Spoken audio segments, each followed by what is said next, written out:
All right, thank you for that very nice introduction. It's a real pleasure to be here. Thanks for inviting me to participate in this talk series.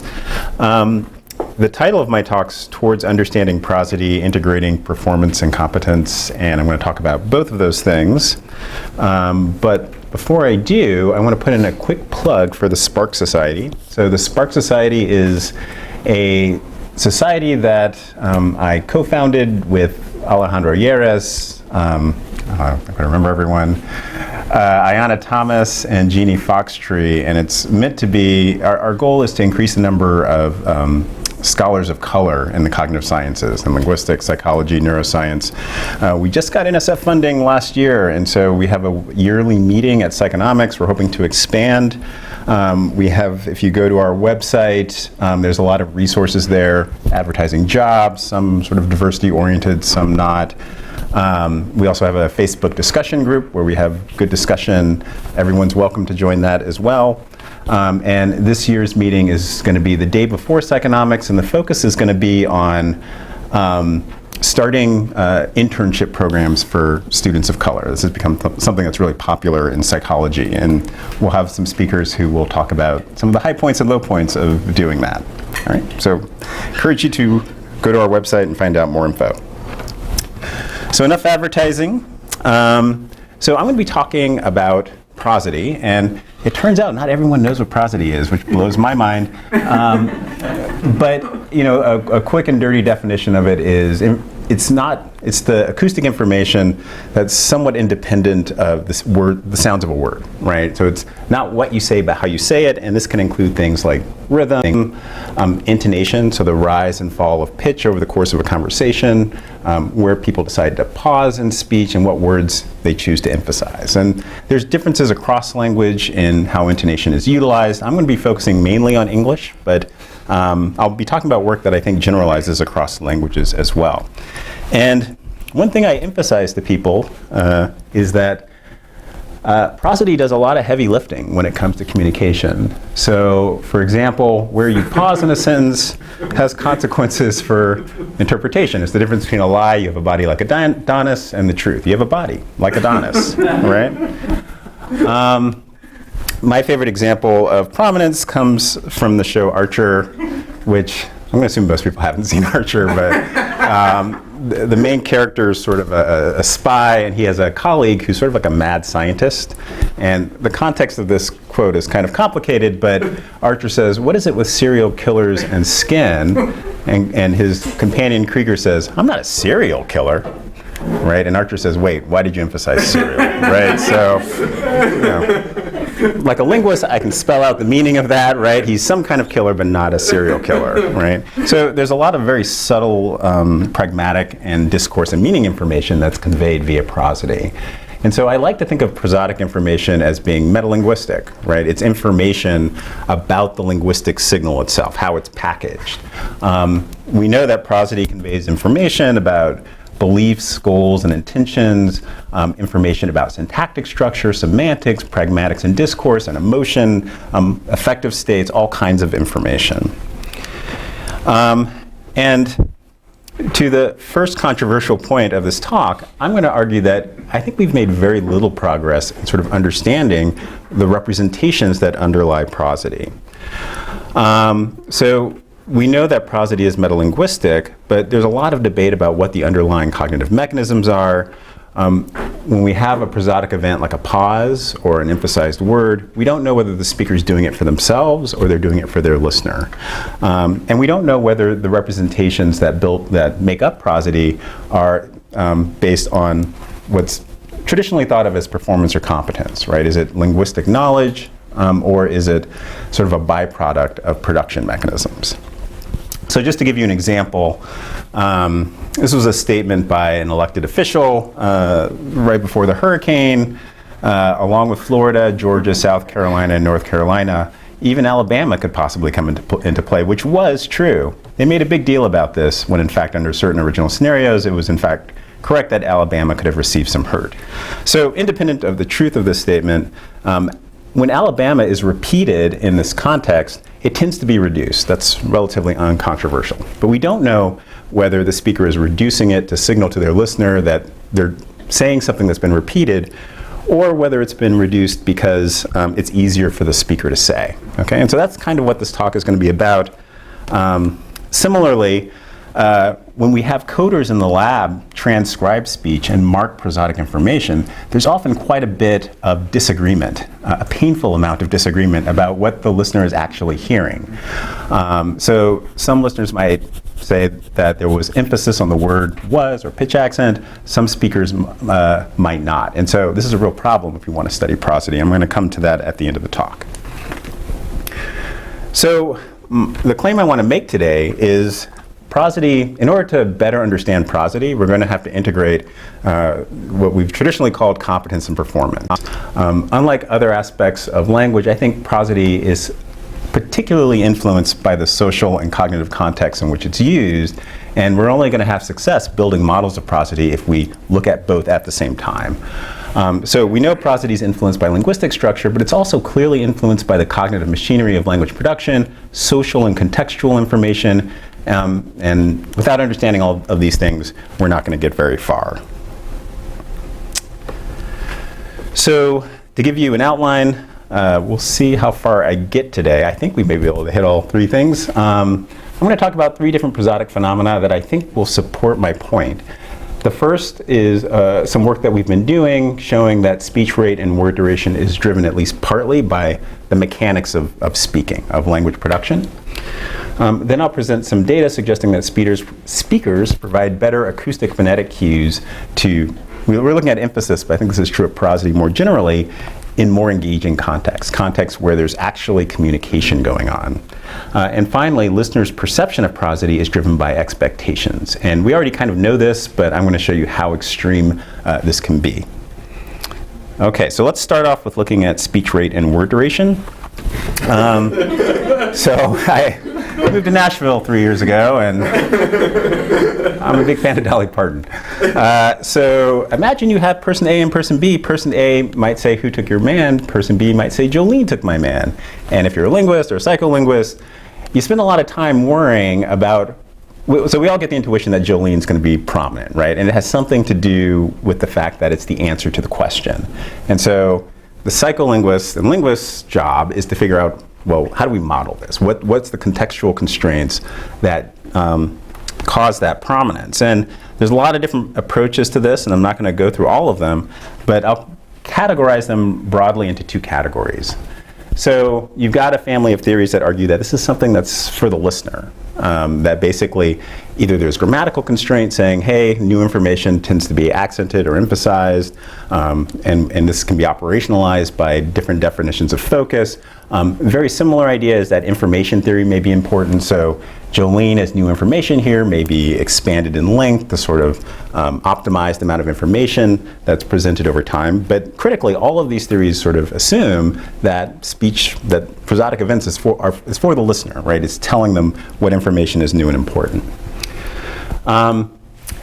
There's also classes of theories that argue that it's for the speaker. And this is what I'm going to spend most of my time today.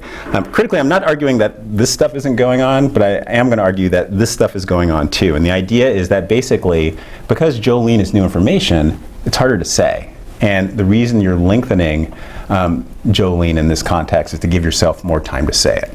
Okay? And so let's delve into this, because I'm going to argue that we can use this fact as a way to, as sort of a wedge to get into how cognition works.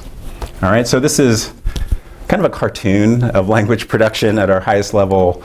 We've got message planning. Once you got your message plan, then you've got to pick your words and your construction, and then you've got to articulate what you want to say. And so imagine we have this construction, I think Jolene took my man. One theory of the relationship between language planning and duration, and I'm just talking about duration here, is called the facilitation reduction hypothesis. And this is an idea that was proposed by Jason Kahn and Jennifer Arnold. And the claim was that if you facilitate planning at any one of these levels, so say you sort of feed someone a message to say, or you prime the lexical items, it's going to result in shorter durations on the target word Jolene. Okay? Now, an issue for this is that it kind of doesn't make sense. So this is sort of a puzzle. So if a speaker's already begun articulating the word, then what possible benefit could lengthening it or reducing it provide, right? So if I've started to say the word Jolene, that means I've already picked the word out. I've already got my message planned. So why should there be any consequences for word duration? So the hypothesis that we've been working through is arguing that different levels of planning have different effects on speech rate and word duration at different points of articulation. So our hypothesis is that the process of phonological encoding typically affects duration during the word, and higher level planning, so either facilitating it or interfering with it, primarily influences speech timing and duration before the target word. All right. So just to make this more concrete, we sort of have a fuzzy line here between things you plan before you say the word and things you plan as you're articulating the word. And these have consequences. Sorry, this isn't showing up very well, but this has consequences for where you slow down and speed up during the word. So I'm going to first show you some evidence suggesting that phonological encoding affects duration during the word. So why would priming of a word lead to reduction? Well, one of the key things here that I think is important to think about this question is this idea that you're giving yourself more time. So basically, time is provided in order to allow you to have enough time to order the sounds of the word. Okay? So if you've got something that's hard to say, it's hard to get those sounds, you give yourself more time to do it. And there's some evidence for this way back in the 90s, coming out of Gary Dell's lab. And they did this experiment where they had people repeat word pairs as quickly as they could. So they either had to say pick pen, pick pen, pick pen, pick pen, pick pen for like 8 seconds, or they had to say pick tick, pick tick, pick tick, pick tick, pick tick for 8 seconds. And if you do it yourself, this is way easier than this. All right? And the explanation here is you've got some phonological overlap between these two words that occurs at the beginning versus the end. End is easy, beginning is more difficult. And they argue that this has to do with serial encoding, that this leads to this asymmetry in timing. And they have, they have a model here that's based on Dell's interactive model. I don't think he has a name for it, but basically you've got two levels. You have a word level and a phonological level. There's interactive activation, spreading activation between both levels. And so what happens is when you're saying pick pen over and over, you highlight your pick node to say pick, it's going to send activation to p and I, and that's going to send activation to both of those, both pick and pen. And that's going to create competition throughout the word that's going to slow you down, all right? Because you've got these two things that are getting activation from the overlapping part of the phoneme. In contrast, for final overlap, you still have this overlap, but the overlap doesn't occur until the end of the word. And so consequently, you don't have this competition that's occurring throughout the word that's slowing you down. That's sort of the high-level explanation of what's going on here. So we thought this might be a reasonable explanation for why you get reduction and lengthening effects on words in prosody. So in this first experiment, we wanted to see whether phonological ordering matters. This is work with my ex-student, Andres Bujo-Lugo, who's now a postdoc at Maryland, and Dominique Simmons, a research assistant. And we wanted to see whether serial encoding of phonology led to duration differences. And so our overall goal here was first to construct a simple recurrent network that could basically do this repetition task, and then see, and so we had it produce compounds like layout, layover, versus outlay, overlay. And I can tell you that there are 6 compounds in English that are reversible, but also overlap with each. These were really hard to do. It's not even clear whether you need to do statistics. You have the entire population. But we trained the network on producing these and looked to see where it produced the most error for the subcomponents, the submorphemes of the compounds. And then we had speakers produce these words. And basically, we wanted to see whether speakers slow down at the same points that the model did, right? The model produced error. So this is the model. It's based loosely on Del Giuliano and Gavinji's 93 model. They designed this for different purposes, but we kind of just took the architecture and ran with it because we knew you could train it to do production in the way that we were interested in doing. And the advantages of this model is basically it can do serial ordering, right? In order to order sounds, you have to remember what you said in the past. And because you have state layers in this model, because you have state layers, the model can remember what happened on the last cycle. And it uses us to, or it allows us, not uses us, to test serial order effects with minimal assumptions about linguistic structure. I am interested in linguistic structure, but here we just wanted to see whether serial order matches human performance. So the way this model worked is we've got 2 nodes here for layout and layover. You activate layout if you want to say layout. That sends activation to the hidden units, which sends activation to the output layer.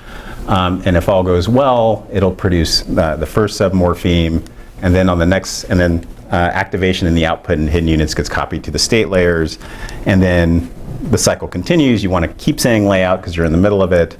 Activation percolates through the model, then out is produced. Again, we have copying of those state layers, and then at the end of the word, hopefully it'll produce, it'll select the right node for the word boundary. Okay, so this is, I should say, this is not a very complicated model. We've actually scaled this up a bit to have a bigger vocabulary, but we get the same effects.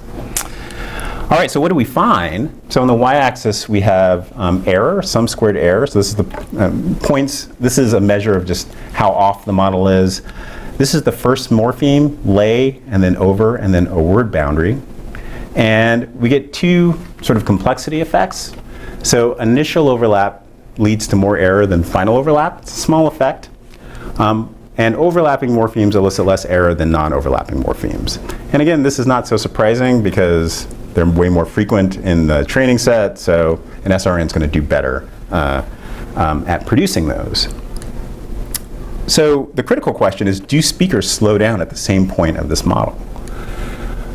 So we had subjects do what I like to call the world's most boring experiment, where they did this sort of Savald and Dell task, right? We gave them these compounds. We gave 15 participants the same compounds that the model learned, and they had to produce these as quickly as possible for 8 seconds. The data I'm going to show you is going to be a comparison of, in each one of these target words to the same target word that doesn't overlap with its partner, and that's because words have all these properties like frequency and phonemes that affect their duration, and so that's a way to track that out. So what I'm going to show you is a different score, but that different score is going to tell us to what extent do they slow down when there's an overlapping pair, okay, compared to when there's not. So just as a reminder, this is the model output, right? So initial overlap's hard, and the overlapping morphemes are easy, and this is the human data. This is where people slow down, and you can see that there's a pretty close match. So speakers tend to slow down more for initial overlap, and they're faster on the overlapping parts of the phoneme or of the compound. Okay. So one thing you might be, so we take this as evidence that maybe there's something to this idea that phonological serial encoding may be related to word duration. Now, one thing that you might be concerned about is, does this generalize to conversation, right? So this is kind of a weird task. People are repeating these words as quickly as they can for 8 seconds. Maybe this is a task demand. It's an artifact. And so we wanted to see whether in something that approximates a conversation, I'm a psychologist, so this is a conversation to me where we had people come in, they described events on a computer, different events, and we manipulated whether there was overlap between 2 objects that either shrank or flash. So subjects would see a beetle on the screen. So they saw 4 objects. They'd see one of the objects shrink, and then they'd say the beetle shrinks. And then they'd see another object flash, and here's the beaker, and so they'd say the beaker flashes. And so what this allowed us to do was manipulate whether there initial overlap versus final overlap between these primes and this target. And if we see the same effects, it would suggest that maybe this is related to phonological encoding. And I should say this is work by Loretta Yu, a graduate research assistant. And what we found, let me just explain this. On the y-axis, we have duration in milliseconds. This condition is when we repeat the target. So the beaker shrinks, the beaker flashes. So that had the shortest duration. If there's a completely unrelated word phonologically, the house or the apple shrinks, the beaker flashes, it's a bit longer, which is what you'd expect. When there's initial overlap, beetle and then beaker, there's the longest amount of duration, and in between the new condition and initial overlap, we get lengthening for final overlap. Speaker shrinks, beaker flashes. Okay, so this maps on really nicely to the Savold and Dell data, right? Initial overlap causes more lengthening than final overlap, which causes more lengthening than no overlap at all. So what we see is phonological effectors can affect between word durations, within word durations. And so, again, our hypothesis is that reduction and lengthening is linked to the complexities of phonological encoding. Now, this makes it a further interesting prediction that repeating phonemes should prime the system, and that should occur even if the lexical and message level information changes. So if you have the same set of phonemes, but a different lexical item, people should still reduce. Okay? And this is work by Cassie Jacobs and Loretta. Cassie is a postdoc at Madison now. We looked at the relationship between homophone primes and targets, right? So we've got pi, the delicious pastry, and pi, the mathematical symbol. And the prediction is that if you say the pi shrinks and then you say the pi flashes, you should still see reduction if this is about the phonology. So we did this experiment, 3 conditions: a condition where our target word pi is repeated, a condition where it's completely new, and a condition where we've got a pair of homophones across the prime and target. And what do we get? So again, on the y-axis, we have duration in milliseconds. What we see is the greatest amount of reduction when you're repeating the lexical item. The least amount of reduction, no reduction at all, when pi is new. And in the homophone condition, we get something that's in between. Now, I suspect part of the reason why these two aren't closer, why they're not the same duration, is because I think people were pitch accenting pi because it's a new referent. And so that reduction is sort of riding on that emphasis. But, you know, all the results can't be clean, right? But critically, we do see some reduction. Okay, so I've shown you some data suggesting that duration or reduction and lengthening on the target word seems to be related to phonological encoding. Now I'm going to explore the other part of this idea that message level planning and lexical access cause speech rate changes but before the target word. Okay, so let's focus on this question. And this is work that's still ongoing, but basically the idea is that we're interested in whether if we prime a target semantically or phonologically, do the locus of effects, the loci of effects differ, right? So we've got a target word here, the orange flashes, preceded by a semantically related prime, the apple shrinks, versus the camel flashes, and then a phonologically related prime, okay? So the measures I'm going to show you are measures of reaction time up to production of the word orange and camel. And then I'm also going to show you the durations for orange and camel. And on the left side, we have semantic priming, and on the right side, we have phonological priming. I apologize that these are so small. So in orange, we have related, meaning there's a semantic relationship or phonological relationship, and in gray we have unrelated. And you can see that there's a nice priming effect, right? On reaction time to start producing the word orange, people are faster if they've heard apple in the previous trial.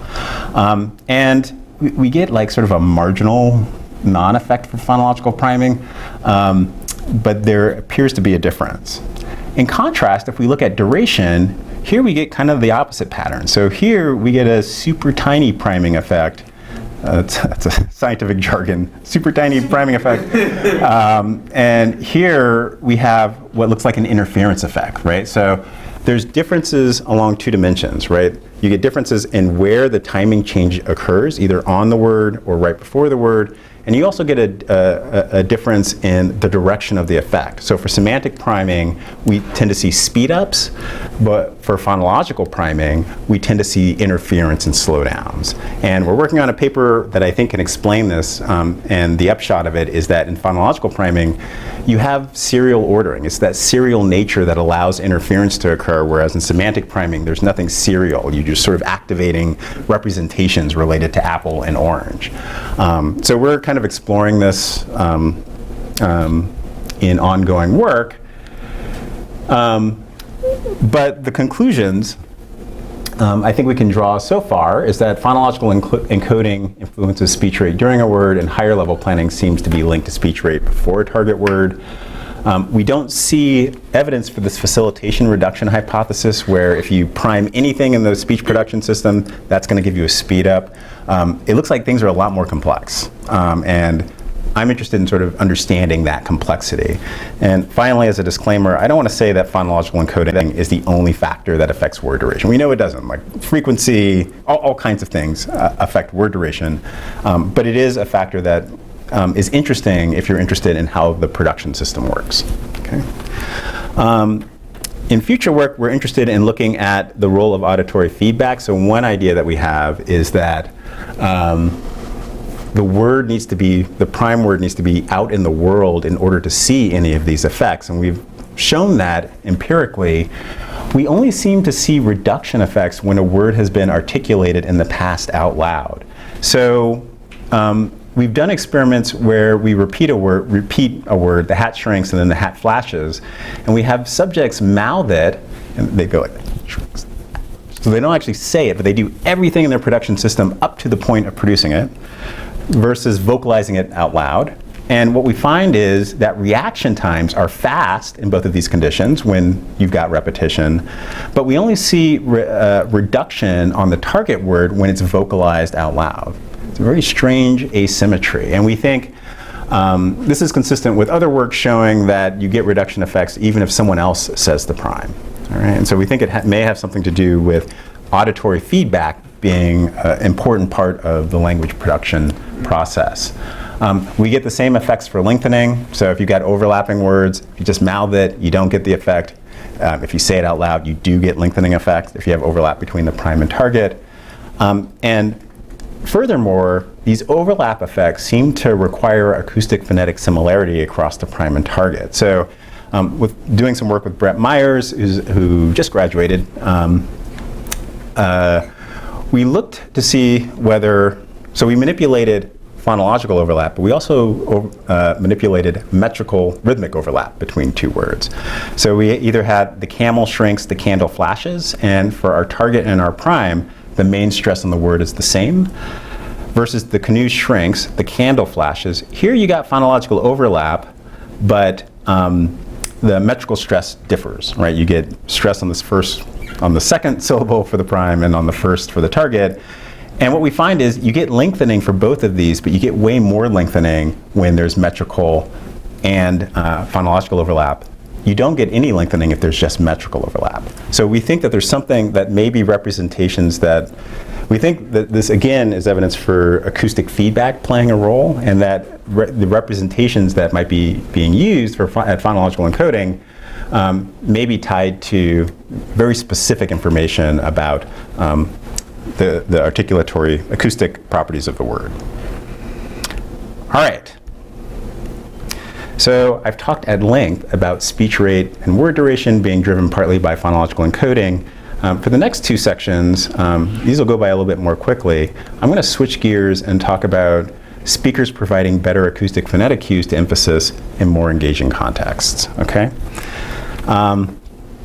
So one of the big questions in prosody is, well, we know that acoustic prominence conveys important information about discourse information structure, right? So words that we emphasize tend to be new, they tend to be important. One challenge, as I said before, whoops. I think I just booted myself out of here.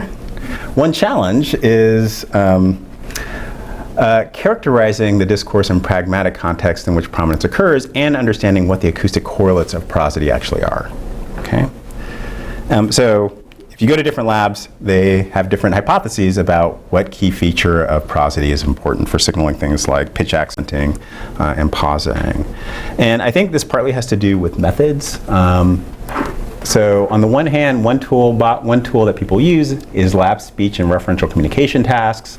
So basically, this is like the first half of the talk where you get people to come in, you give them some, rough instructions to describe things or work together, and you measure what they say. And the nice thing about this is you get fine-grained acoustic phonetic control, but there's no speaker goal, stakes are low, there's not a real discourse. This is going to sound bad, but we have this joke in my lab. We get these usually male undergrads who just sit there and just kind of speak in the most monotone way you can imagine. And you can't blame them, because describing an apple rotating isn't the most engaging task for 40 minutes. And we typically I feel like we don't get good measures of prosody in those contexts. The other tool in the toolbox is to look at speech corpora, which are great, right? This is bodies of recordings, and you go through and annotate them, and they're usually natural, goal-oriented conversation, but we have very little control. I'm a psychologist. I like controlling the acoustic phonetic environment in the pragmatic context. And so I think these differences in techniques largely drive disagreement about how we should model prosody, because you get different results depending on what you do, and you'll see that in just a second. So, unlike other aspects of linguistic representation, I want to argue that speaker engagement is actually critical for conveying prosodic information. The speaker actually has to kind of care about what they're saying in order to get real prosody, and I don't think the same necessarily is true of producing syntax, right, or producing the right pronoun. And this is going to be a function of communicative context, goals, and the presence of a listener. So our strategy here was to develop two different tasks where we manipulate speaker engagement and the target word's information status in order to see whether we get an interaction effect, whether we get stronger cues in contexts where communication is more important. So our discourse manipulation was really straightforward. We had a speaker producing descriptions of color swatches. So they might be presented with gray, blue, black, and then they'd have to say gray, pink, black. And for all of our conditions, the middle word here, the second grouping was always the target, and the middle word was always the word we measured. So it's pink for all of these. And what you'll see is that pink is either contrasted with blue here. Everything else in the two descriptions are the same. In the novel, all three colors are novel. And in given, all three colors are given. Our engagement manipulation was slightly different. We manipulated whether the context in which it was produced had communicative stakes or not. I'm going to show you the low engagement task first, this non-communicative task. And really, this was almost cartoonishly non-communicative. Subjects came in and just described these pictures of colors for 40 minutes. Okay? So, yeah. Red, gray, white. You can hear the excitement in her voice. Black, blue, brown. Okay, so that would be a trial, right? A set. The communicative task was a referential communication task, but it was more of an embodied task, right? They had to work. We had pairs of subjects come in, and they had to work together to solve puzzles, to navigate through a little dungeon that we constructed. So basically, it was a more engaging version of a referential communication task. For the purposes of this, we used Minecraft because it was just kind of easy to alter for our purposes. And the way it worked is each participant had their own sort of room, and they talked to each other. They were in separate rooms, and they talked to each other over a server, and we recorded their conversation.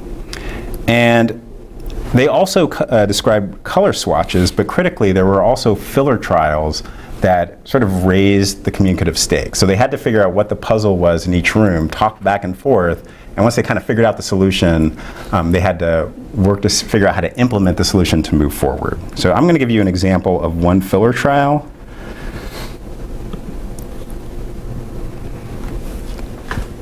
So this is the subject's hand.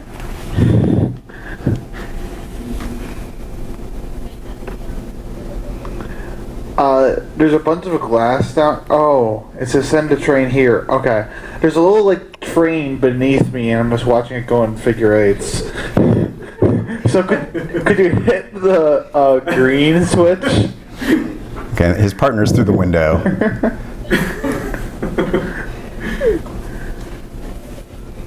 Okay, cool. And then the door opens. So they figured out that puzzle.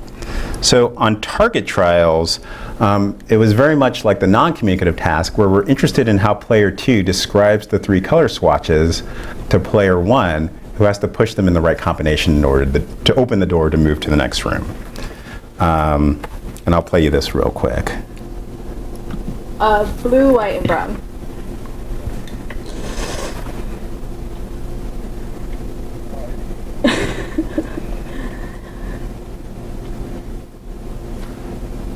Okay, green, gray, pink. Okay, and I don't know if you saw, but like some stone blocks came up, blocked it, the colors changed, and then she described them. Okay, and then this person pushed the buttons. I won't show that. So again, just to remind you, we've got 3 conditions, 2 conditions in which we expect some kind of pitch accenting or emphasis. So when you're contrasting the target and when the target's new, and then a condition where we expect no acoustic prominence. And I'm going to show you 3 different measures that typically correlate with pitch accenting. F0 excursion, I believe we looked at here, duration, and intensity.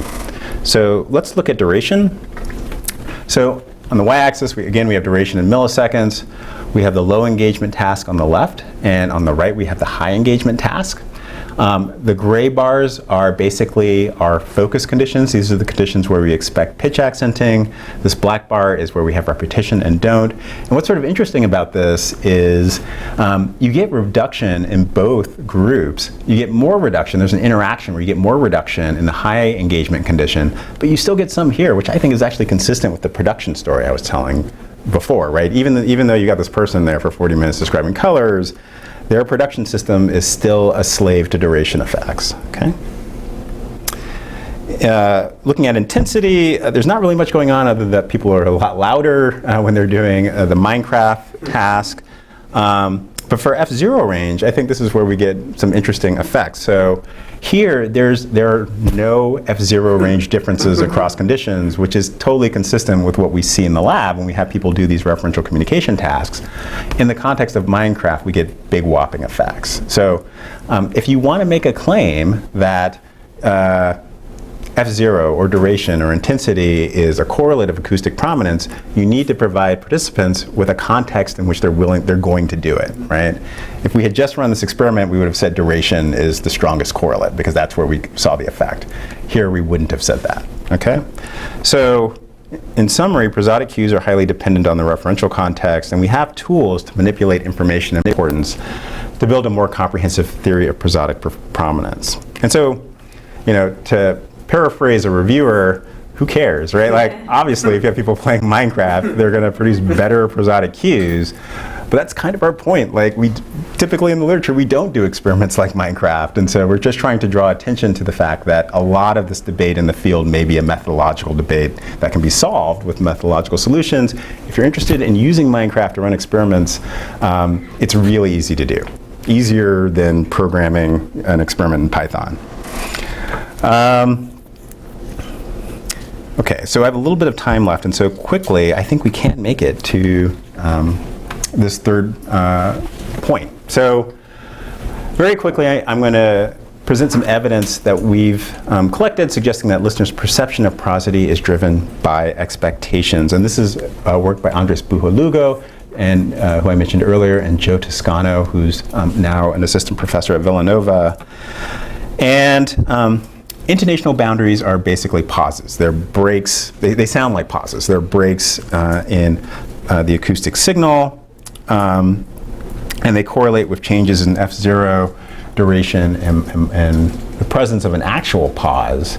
And traditionally, language researchers have been interested in either the relationship between prosody and syntax, and psycholinguists have been interested in how listeners use prosody to parse syntactic structure. And there's a ton of evidence in the literature, which I've thrown up here, suggesting that where you get a pause in a sentence affects your interpretation. So I know the daughter of the colonel who was on the balcony. Either the daughter or the colonel is on the balcony syntactically, it's ambiguous, but if you put a pause after colonel, I know the daughter of the colonel who was on the balcony, you got a preference for daughter. If you hear, I know the daughter of the colonel who was on the balcony, you have a preference for assuming the colonel was on the balcony, right? And I feel pretty safe in saying that the assumption has been that the relationship between prosody and syntax is unidirectional. And this is actually a quote from Amy Schaefer's doctoral dissertation. The prosodic representation that's constructed by the phonological component is passed on to higher level modules in the same way that lexical information is made available to them. Okay, so basically you get the prosodic structure, you use that to build a higher level syntactic representation. There's very little discussion of the idea that your syntactic representation may be influencing how you parse the prosody.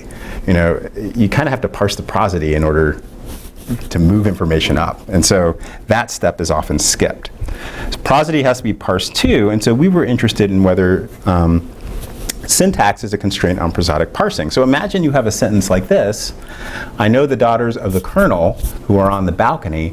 This sentence is not globally ambiguous, right? Because of the same number agreement between daughters and are. And so if you know what the syntactic structure is, does that increase the perceptual experience of hearing a boundary here? And so that's the question we were interested in. We know that there are top-down effects on prosody. So Jennifer Cole has done some work showing that syntactic category, lexical category of a word is extremely good predictor of whether a boundary is going to follow it, and Jason Bishop has similar work looking at pitch accenting. So we basically looked at boundary perception in what we'll call syntactically licensed versus syntactically unlicensed boundary locations. We use sentences like put the bowl that's big on the tray. So these are all commands. And here this is a bigger syntactic junction between this relative clause and this prepositional phrase than between this adjective and this noun, right? Usually people don't put intonational boundaries or pauses between adjectives and nouns. And so the idea was similar to a categorical perception experiment. So in these type of experiments, usually you're reporting whether it's a category A or category B, and you see some sort of shift between a person's perception of those categories. And our question was, can we shift this function in different directions depending on the listener's expectation of what they think they're going to hear? So to do this, we manipulated boundary location and how much the critical words sounded like they were at a boundary by manipulation duration F0 and the following pause. We did this by having a research assistant produce these sentences, and then we resynthesized continua along those three different dimensions to manipulate the amount of acoustic evidence there was for a boundary. So here's the actual data. So on the y-axis, we have the mean proportion of boundaries reported. And here's our boundary spectrum, where over here is lots of evidence for a boundary, and over here there's less evidence. And what we see is that for a syntactically unlicensed location,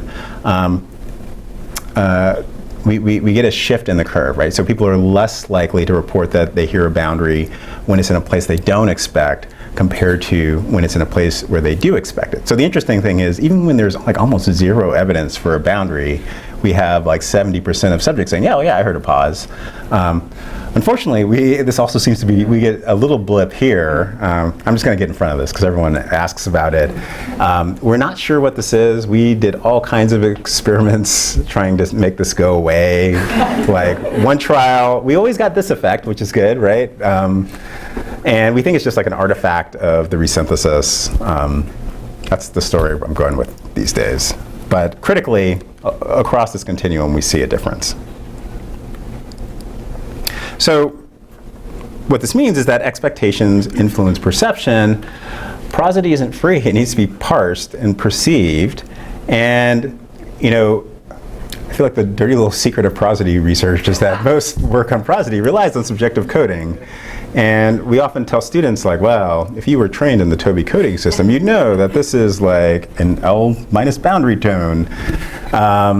But that may actually have a bad effect, right? If you're expecting certain things, you're going to hear them. And I often wonder whether some of the difficulty we have in coding the data may be due to a mix of our expectations and the messiness of categories, or even if there are categories.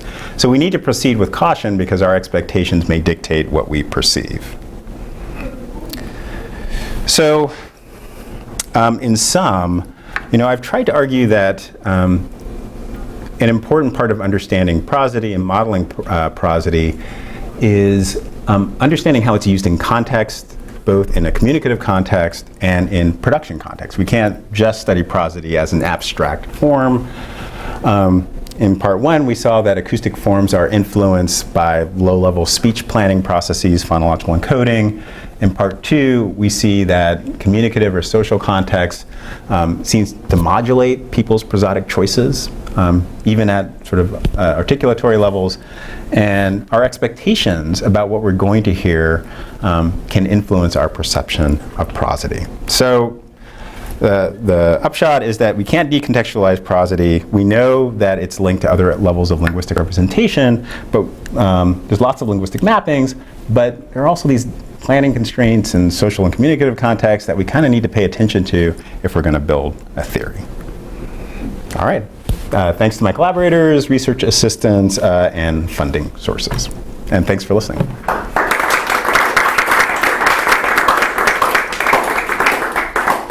So we'll open it up for questions, and let me remind you that there is coffee afterwards back in the playroom. Yeah. This is a further reflection sort of question, but in your second part of your talk, you showed us some nice data about how duration and intensity in F0 had different patterns over the more engaged context rather than the less engaged context. So you had the duration, intensity, and F0 as the three different measures, and they went different ways with that.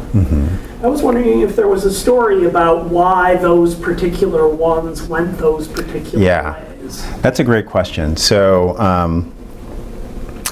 I have a theory about duration, which has to do with the first part of the talk, right? That I think many of the duration effects that we see in prosody, and especially when we're focusing on speech rate, have to do with just sort of low-level mechanical stuff. And so you would expect differences across both the engaging and non-engaged conditions. For F0 and intensity, that's a trickier question. And by tricky, I mean I don't have an answer for it. So usually when we run these prosody experiments, we report all the data, but whichever one comes out, F0 or intensity, you say, hey, this is evidence for what I'm trying to say. And I think we're not the only ones who do this. I think a lot of folks do it. And I suspect there are motivated reasons for why a speaker may signal, use a particular acoustic cue to signal information about prosody in different contexts, right? So if you're in a loud room, you might rely more heavily on F0 because you're cranking up the amount of intensity that you're producing. If you're using the F0 for something else, maybe you're asking a question. If you're embedding a focused or prominent element in there, you might be more likely to rely on an intensity. I don't think we know enough to say for sure, but I think using this kind of paradigm allows us to kind of ask these questions in a more systematic way than having sort of a disengaged referential communication task. So I guess great question. I've given you sort of an unsatisfying answer, but I think that's what I think.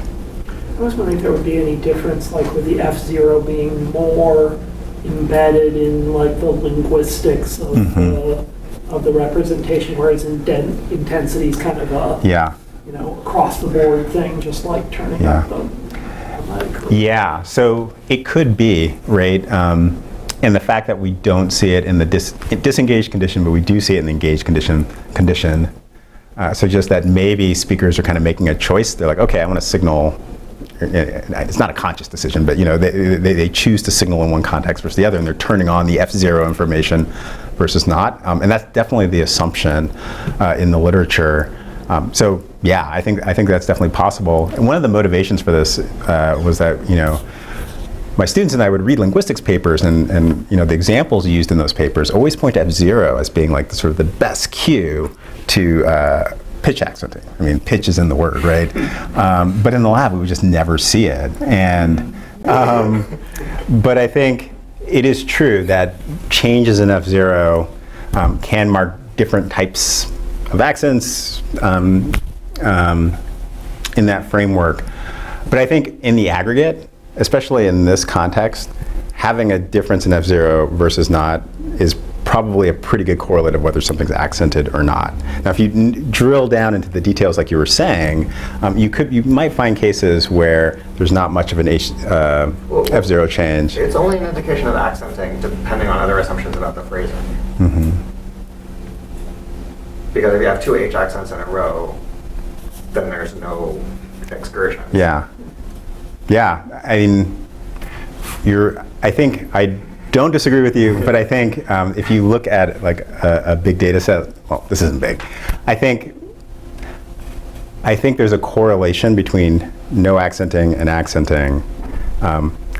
That's true, but what you're saying is also true, if that makes sense, right? Like if on average we took all the accented words and all the non-accented words, you're probably going to see an F0 difference. But it's also the case that an F0 difference doesn't mean that so it's also the case that you could have an accented word where you don't see much F0 change. And so that's what I'm saying. I think you'd have to kind of go through Toby Code, drill in. We haven't done that. I guess if I were to bet a Coke, I would bet that if we did drill in, we may find some examples of like downstepping or, something like that. But most of the distinction we're seeing is between things that are kind of more prominent versus prominent. But, I mean, I assume, as you pointed out, that we often we measure intensity, we measure duration, we measure F0 or F0 range or whatever, and we find which one works. There are various ways. So, for example, you could, look at just the max F0, or you could look at the difference from the surround. So, the two words on either side, the two prosodic words on either side. We all know that, or at least parents know that, you and their children, that one way to make it lower, quieter, and many kids fear most. Kids and adults. So, did you look at any of those other things to see, for example, is it deviation from the surrounding, which is a little, I can't Toby Code for life, various people have tried to train me, and it's something, Yeah. But I can measure things, like I can put things through Prot and measure them. So Right. did you play around with other things and find F0 range was? Yeah. And I'm not meaning this in a bad. Oh yeah. No, we didn't do that. So you just marked boundaries of the word. We just marked boundaries, and part of Prot, yeah, and part of the motivation. So we have done like sort of contextual analyses and other experiments, but this was such a pain in the butt to because you're going through all these. I know it sounds like an excuse, but it took like a year and a half for the undergrads to produce this. But absolutely, yeah, it would be really cool to go in and look to see, is it really F0 range? Is it deviation from expectation? And in fact, that's a question I'm really interested in. So to what extent is prosody used to sort of create figure ground relationships between words and context, right? And do we use that in memory and attention? So that's something absolutely. Again, if I could browbeat a graduate student to take this on. Do you use an auto line, or are these all hands? We have liners, and you usually need the transcript in order to do the force alignment, and at that point, you might as well just have an undergrad. No offense to the undergrads in the audience. This may be a place where you see the kind of speaker variability that Dave was pointing to. If you're a male speaker and you have a very narrow pitch range in the first place, then maybe your speech style is such that you don't use a high fluctuation in F0. So the F0 range might be more narrow for you, and you might reduce the duration more. Yeah. Yeah, absolutely. Because it's not, and then there's a question about whether or not it's, is it for listener perception? Right? Like if you have a very narrow pitch range, then the listener is not going to be able to, use F0 very effectively for you. So Right. Duration is something that's perceptible. Right. So this might be actually, be something where you see differences among speakers, and that might be correlated with gender. Yeah, absolutely, absolutely. So I think this, what makes this task kind of nice is that, that undergrad male who isn't going to produce anything is going to be more likely to do so in a task like this, right? So to the extent that there's these hard to measure cues, we might be able to get them in this context. Any other questions? All right. Thank our speaker. Thanks.